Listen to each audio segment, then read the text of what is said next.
So, Terry Gillespie, welcome to CKCU, the Thursday Morning Special Blend. Really happy to have you here. I spent a lot of time focusing on arts and the music and getting live musicians here, so it's a real pleasure and a privilege to have you here this morning. Thanks for coming down. Well, thank you for having me. Terry, you've been around. You've been playing music for a long time. And how do you view yourself these days as being a I'm going to say an elder statesman, so to speak, certainly of the Ottawa music scene? What's that like? Well, I've never done it before, so it's pretty interesting. I got to say that it sort of grew on me. That is it. And I was lucky because I got away from the business for a while, so I could get a perspective on how it works. And I took a look. When I got back to playing music, I bumped into some musicians I'd played with, and we got a gig. We started playing, and I restarted my career, and then I decided that I would redo it, because at the age of 20 I actually came to Carleton University with a dream. You know, it was the kind of music I wanted to follow up. It was something that had inspired me, and I wasn't sure what it was, and I wanted to figure out what it was. And I went after it, and I got kind of sidetracked in a lot of ways, because, you know, being a youth, you could get into a lot of trouble in the 70s. And, of course. And I did. And ended up sort of burning up my music career in a lot of ways. And besides that, music's a tough business anyway. I mean, it's seriously tough. So I figured I'll come back at the age of 60 and redo it, because I still had the dream. I hadn't lost that. And I still got the vibe, and I figured I could make less mistakes this time. Right. You know, so that's kind of the plan.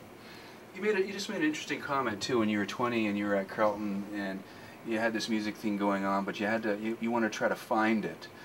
Are you still looking? Have you found it yet, or is that a search? I found some parts. Yeah? I found some amazing things.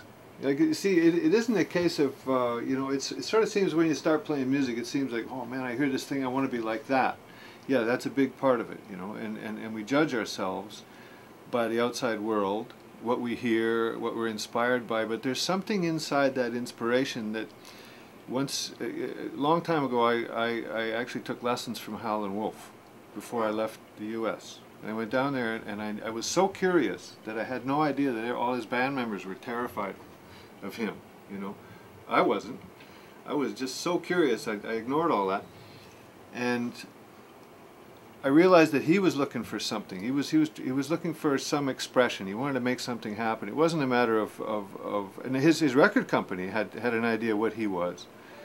But he was looking for something else. And I think all the musicians who really get somewhere are, they at the moment you take a photograph of it or record it, okay, that's now the new standard, but it's not to the musician.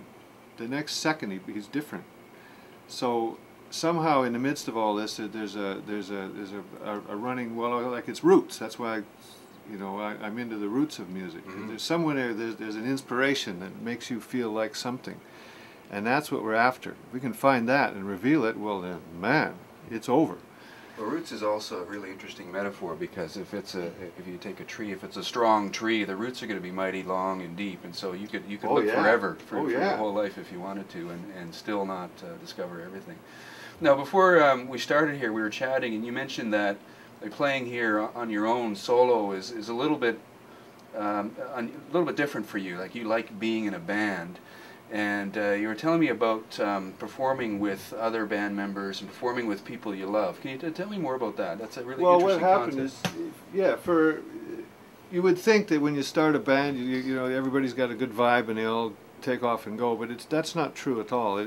All sorts of things happen inside a band, like in a marriage or any relationship really, that are very they're touchy. They can go south real fast. You have to work really hard to make it good, and if you drop the ball at all, you find yourself standing next to people that you don't feel very good about. And of course you got to, you know, the spotlight's on you, and you got to come through with your stuff. And so I was in a therapy for hepatitis C for a year, during which time I could hardly stand up. I mean, I could walk across the room, and that was the day's work, you know. So I did get a gig, and I said, okay, band, I got 8 people in the band, so I figured, well, you know, no matter what, I don't have to do anything for this gig. So I sat down, and I figured I told them all, if I fall out of the chair, well then, you know, just keep going, because it's all right, it's normal. And I was real worried about the whole thing. And the bass player, Owen, came up to me and said, surround yourself with people who love you, and it's going to be all right. So I said, oh, yeah, that's cool. All these people love me. And then I started wondering, how can you be sure that people around you love you? You have to so that's the new job. Exam or something. So that it hit me later, you know, that's the job. So when I made the new record, I made certain that everybody on that record loved me, and that's really hard to do. You can't be sure you even love yourself. That's true. So man, that's what the root of all this is. It's kind of fun.